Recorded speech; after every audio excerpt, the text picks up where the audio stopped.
If Freedom Failed.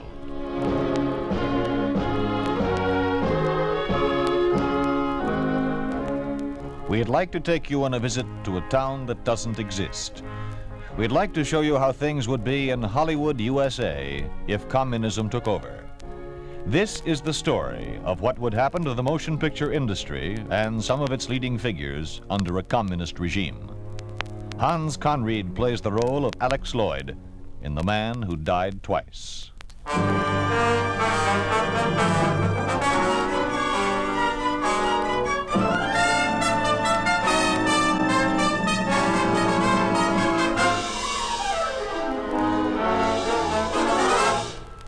You didn't think I'd find you, did you? Tom, please. Please what? Let go of my arm. You're hurting me. What do you know about real pain? The real kind of pain.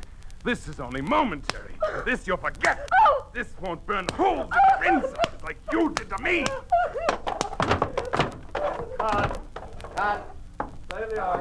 Let's try it again. Hold everything, boys. We're going for another take. Dick, I'm not flapping. Let's get to it right after Kay says you're hurting me. It gives a swifter move. And you, honey, you take your fall on the second slap, huh? All right, Alex. But it won't give me time for the rest of my lines. Oh, let's cut them then. The scene needs visual pace. Tells a better story that way. Okay. Okay, then let's try it again, huh? We ready, Bob? Reloading the camera, sir. Did you know it's 12:30? Okay, break for lunch. We'll pick it up in the same setup right after. Okay, kids, lunch.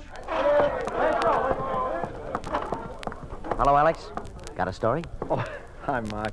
Who let you in? Front office. They obviously don't know I'm a friend of yours. Have you had lunch? Nope. Let's go. Provided you let me pick up the tab.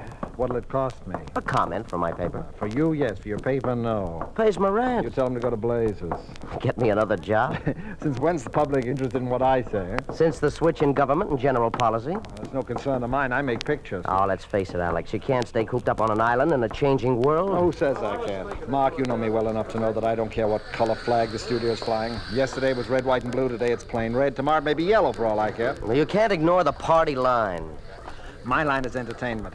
It's weathered greater storms than this. Ever since creation, man has sought escape from daily toil.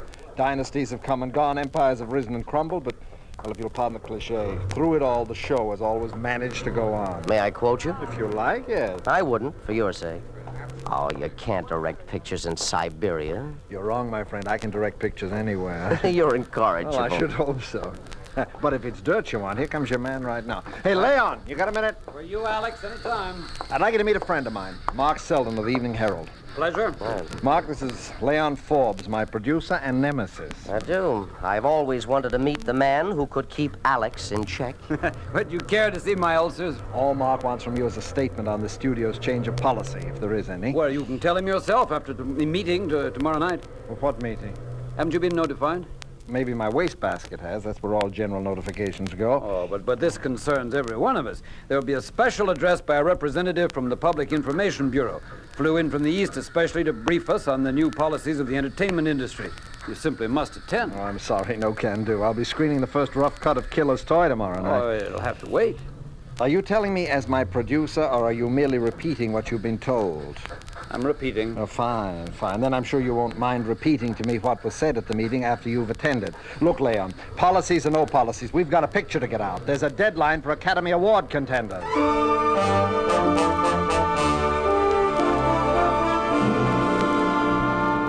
therefore, gentlemen, never lose sight of the fact that your brainchild will become adult, conscious of its purpose as a citizen of the Soviet States of America, and must be ready to reap the harvest in the field of entertainment. I thank you. Mr. Forbes. Yes? May I see you for a minute? Oh, certainly, Mr. Dixon. I enjoyed your talk. Most informative. Thank you. It was a pleasure addressing such a distinguished group. However, I must confess I felt a bit cheated when I noticed one of your most prominent members absent. You mean Alex Lloyd? Yes. After coming all the way from the East, I certainly would have enjoyed meeting Mr. Lloyd. Well, we're rushing out a picture, and he simply had to work tonight. Well, my plane leaves at 1:30 this morning, but while I'm still on the lot, couldn't we pay him a visit right now? But watching him pick apart each reel with the cutter might prove rather dull for you. Oh, on the contrary, I'd be fascinated to watch him add that inimitable Lloyd touch.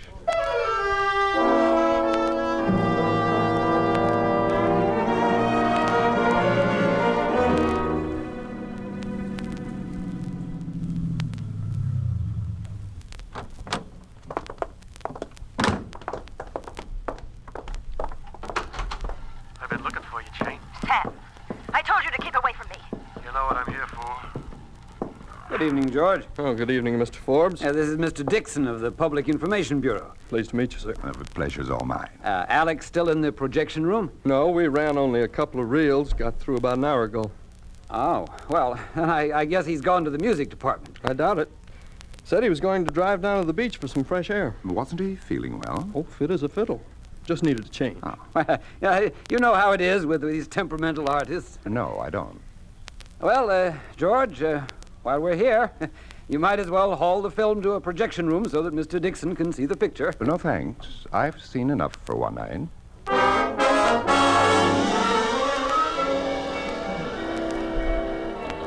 Hiya, Nancy, honey.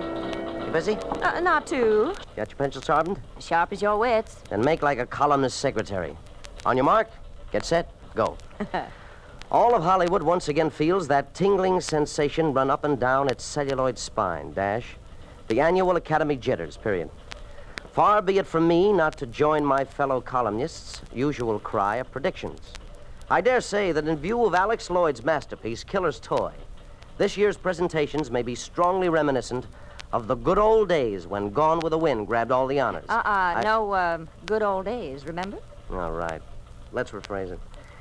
I dare say that almost everyone connected with Alex Lloyd's Killer's Toy, naturally including the master himself, will clasp a little golden statue before that memorable evening will be over. And I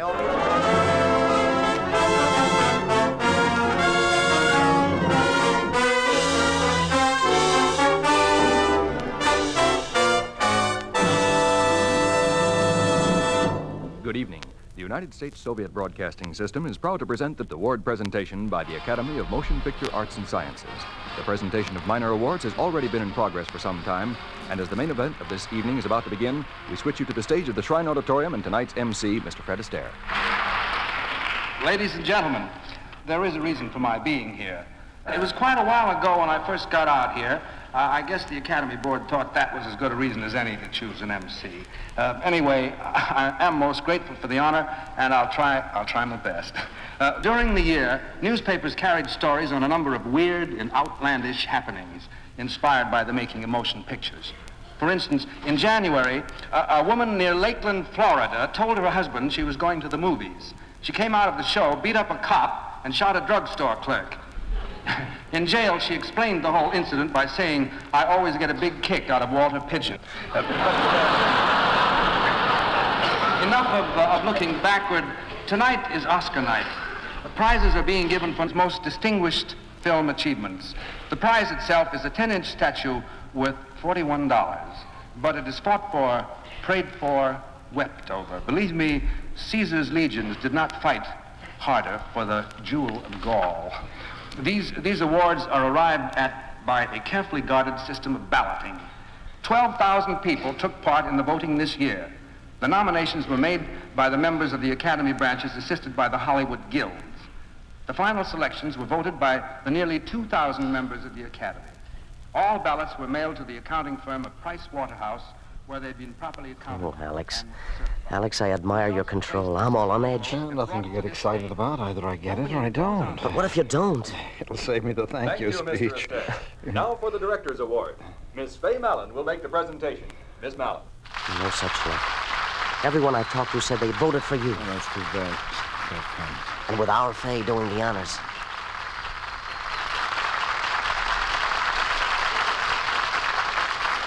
Thank you. Thank you. Those nominated for the Best Directorial Achievements: Bert Carlson for Red Soil, Arthur Riley for The Walls of Hell, and Alex Lloyd for Killer's Toy. And now for the award. Mr. Astaire, the envelope, please. And it's Bert Carlson for Red Soil. Bert Carlson.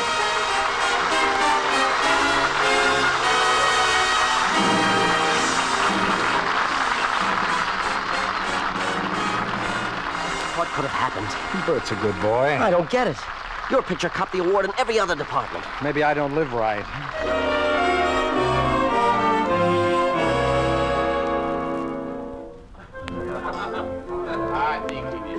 Well, it's been a full evening. And as all such evenings deserve a toast, I'd like to propose one. Not much to celebrate, is there? Oh, come now, Mark. This is not my funeral. I could have died when I opened that envelope. All right, then. Here's to Faye's great performance. I still don't get it. To top it all, Leon walked away with a special Moscow Cinema Arts Award as the most outstanding producer of the year. Well, men like Leon are born to wear laurels. I, for one, look ridiculous with them. Oh, but Leon is just... Here he comes. Who's that man with him? No idea. Hello, everybody. Sorry I'm late. Well, as a celebrity, you can afford to be. Producer's only a bundle of nerves, never a celebrity. Yeah, but you are tonight. Well, now we all know where the credit lies. Your modesty is nauseating, Leon. Pull up a chair and sit down. Oh, I'm so sorry. In all this excitement, I didn't even introduce Mr. Dixon.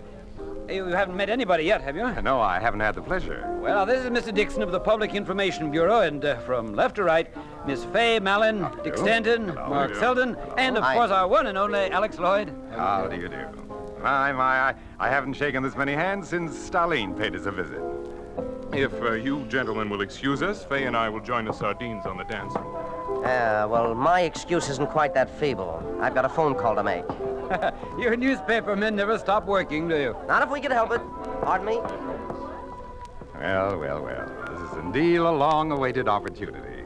Mr. Forbes must have told you how long I looked forward to this, shall we say, little tete-a-tete. Well, I can't imagine why. You must have been warned that I'm not a particularly polite conversationalist. But that's your charm, Mr. Lloyd, a down-to-earth quality so prevalent in all your work.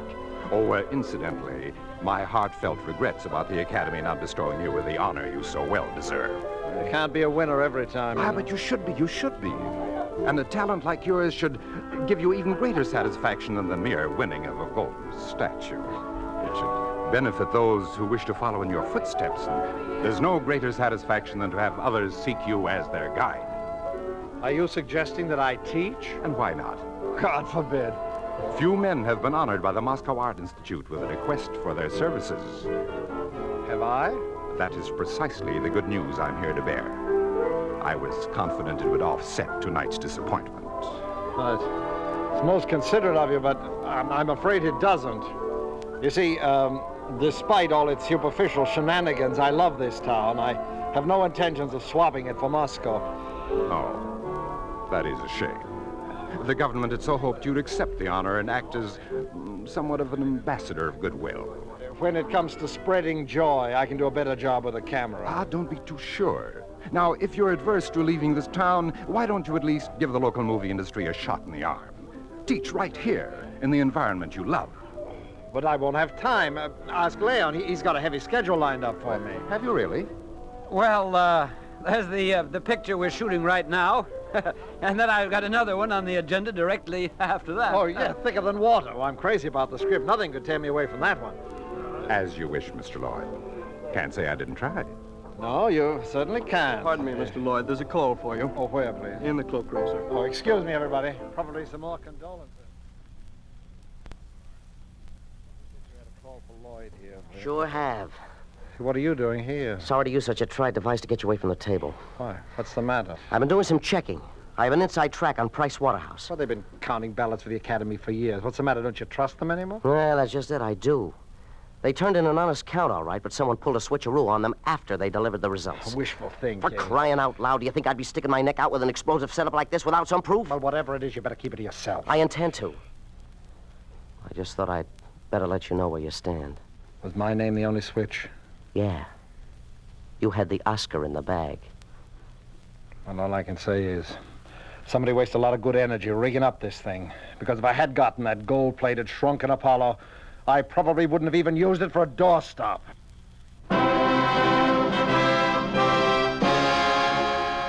You are listening to The Man Who Died Twice, starring Hans Conried. A story of the way things could be if communism took over. A picture of what would happen to Hollywood, USA under a communist regime.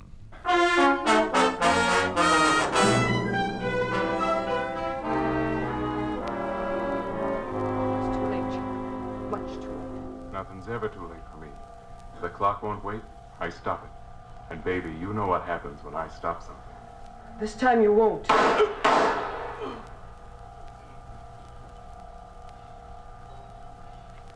You hear the clock? It's midnight, Chuck. A new day without you.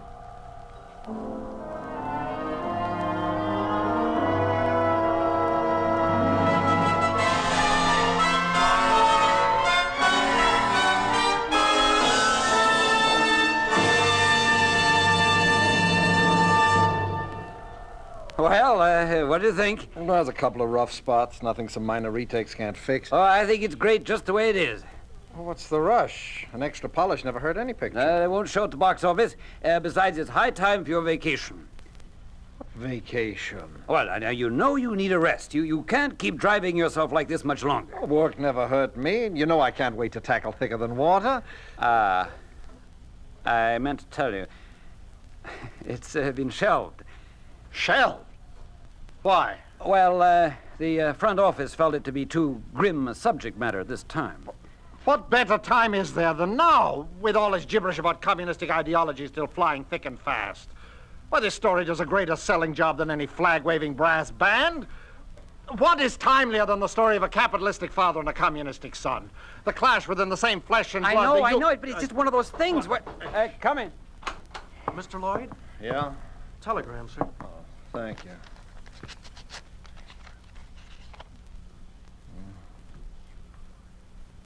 Wow.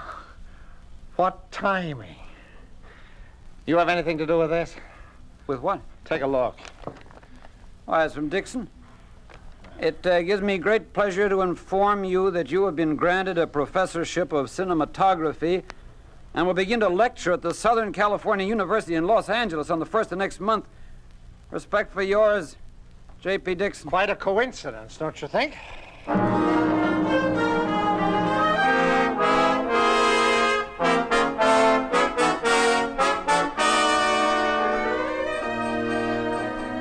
Jumping Jupiter as I live and breathe. Old celluloid brain himself. Where the heck have you been keeping yourself? What's the matter? Don't you read your own stuff anymore? You were the guy who blabbered about my being a loss to the movies and a gain to the university. Well, I had no choice. Who has? Anyway, that's no reason for you to go into hiding. A man who has fallen into a manhole is not necessarily hiding. Oh, it couldn't be as gruesome as all that.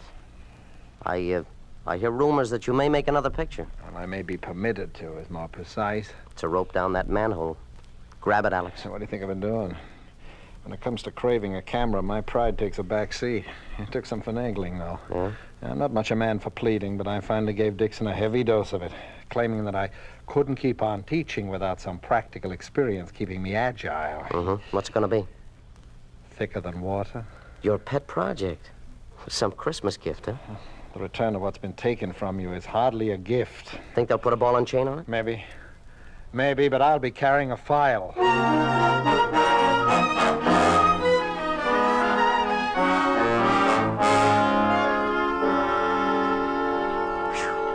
Honey, the air's foul in here. Please open that window and let some spring inside, huh? Sure thing.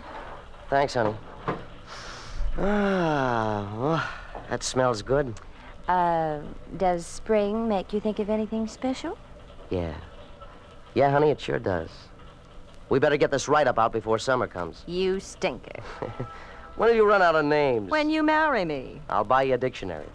In the meantime, make 2 carbons of this. And get it on the boss's desk as soon as possible. I want to make the evening edition. But Alex Lloyd's picture won't be released for at least another month. I don't care. Got to start reminding this town early. No one forgets its absentees as fast as Hollywood. Oh, want me to take it? No, you better get that out, honey. Hello, Sheldon speaking. Listen, Egghead, I want you to get your carcass down here at the studio as soon as possible. What's up? I'm going to show you something that should stimulate your corny repertoire of adjectives. Alex, you're not going to run thicker than water. What else?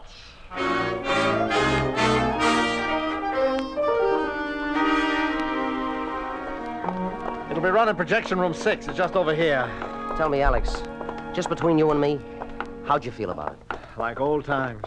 Oh, here we are. Oh, where the heck is the projectionist? Hello, anybody here? No, Alex, he's gone home. Home? Yes, I told him to. Well, you're crazy. We got a running all set for 2:30. No, there won't be any. Is this some kind of a gag? Well, I wish it were. You see, they came by to confiscate all prints, including the negative. Just a little while ago. They? Who's they? A couple of men from Dixon's local office. But they can't do that. I'm afraid they can. You mean to tell me you just stood by and did nothing while they carted it away? Well, what could I do? They had a warrant and certified instructions by Dixon. Now, who does that man think he is? But, Alex, I had to do it. They could have shut down the studio. You know how... Oh, you didn't have to give him the negative.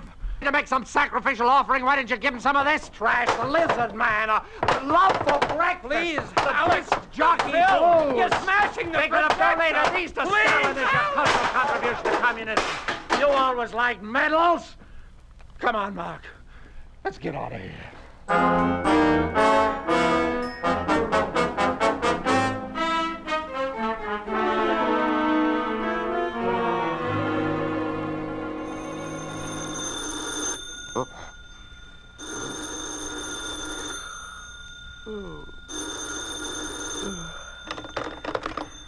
Hello. Hi, you son of a printing press. What you doing? Sleeping. What else would I be doing at 3 in the morning?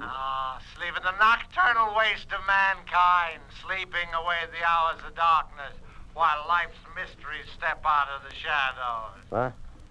What the devil are you talking about? You put on your clothes and come on over. The time has come to talk. Okay. Okay, I'll be over.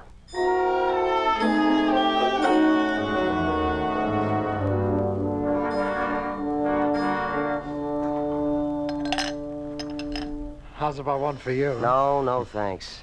Too early in the morning. I thought you never touched the stuff. Since when the change? Since I haven't been feeling good. Well, that makes sense. You think a steady diet of booze will do the trick? It may. Doctor can't help me. Doctor? You mean you've been seeing one? Yeah. Can't find anything wrong organically. Mm-hmm. I could have told you that. Look, all you need is some rest. Rest? Rest? That's all I've been getting. Ever since Mr. Dixon decided that thicker than water was unfit for public consumption. Well, you should take some time off anyway. You know, from lecturing at the university again. Lecturing. Rattling off some imbecilic theses about the technique of directing, textbook monotony without a soul, a class full of eyes peering at you, searching my face for something that isn't there. It'll be all right, Alex. You'll feel better about it tomorrow. Oh, you think I'm drunk, don't you? No. Well, my tongue may not be glib, but my head's as clear as a lens. They may have tried to shroud the naked eye with complex deception, but I can still think with my eye. I can see all the beauty of life that has been and could be, how the two-legged creature called man has yet not completed its process of evolution. Oh, how a camera could record this struggle for our daily bread, and how the parasites make of this struggle a vicious device for their own personal gain. All right. Now you know my sickness. It's too much thinking. You're not alone. We still have one last weapon. Truth. No, truth. Look how that failed in thicker than water. I was objective. I showed both sides of a story. Both had their faults, the capitalist as well as the communist. Oh, but no. No communist is ever bad.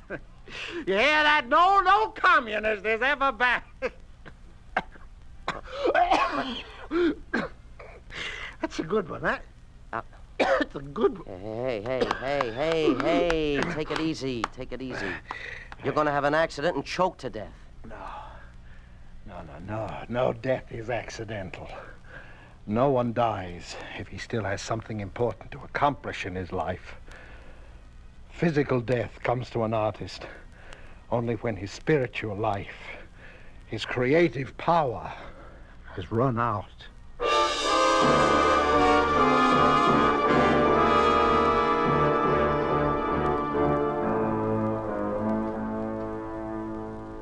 Some more coffee? No, thanks. Mark, don't you think you'd better quit it? It's 3 in the morning. I'm sorry, honey. You can go. I'll try to finish this by myself. I didn't mean it that way. It's just not fair of them to give you this assignment.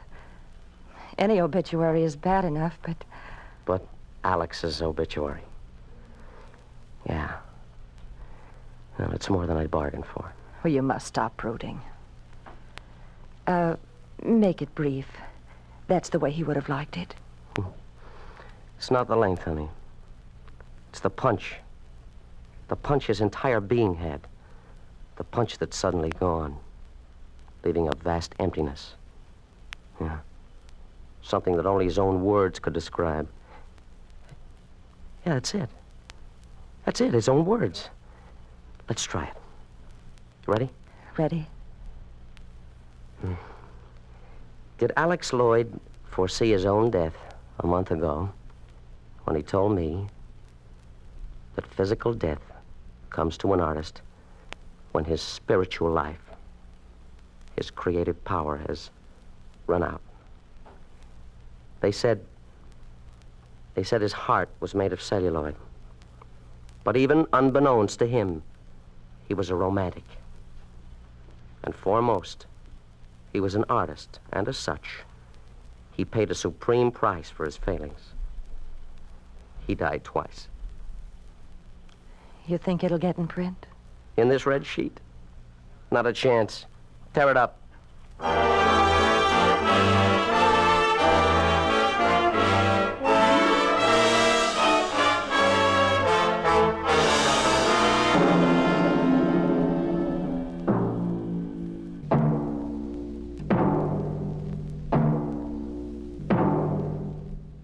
You have just heard what would happen to the motion picture industry under a communist regime.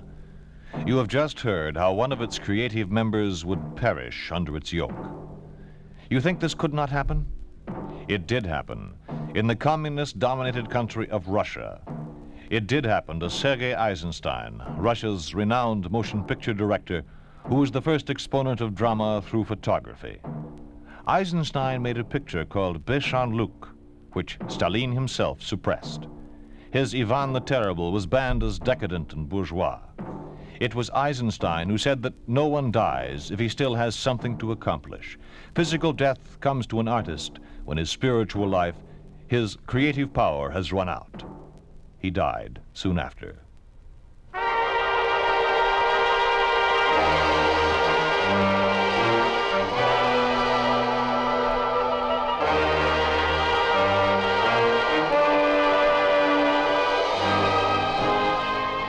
You've been listening to If Freedom Failed, starring Hans Conried as Alex Lloyd in The Man Who Died Twice. Sidney Miller was Mark, Bill Bissell was Leon, and Don Randolph was Dixon. Others in the cast were Janet Logan, Marjorie Hochel, Ken Allen, Lamont Johnson, Floyd Howard, Joe Cranston, and Leroy Leonard. Music was composed by John Hicks, with musical direction by Michel Perrier. The Man Who Died Twice was written for If Freedom Failed by Peter Brook, produced and directed by Robert M. Young. Sergeant Lloyd Eyre speaking.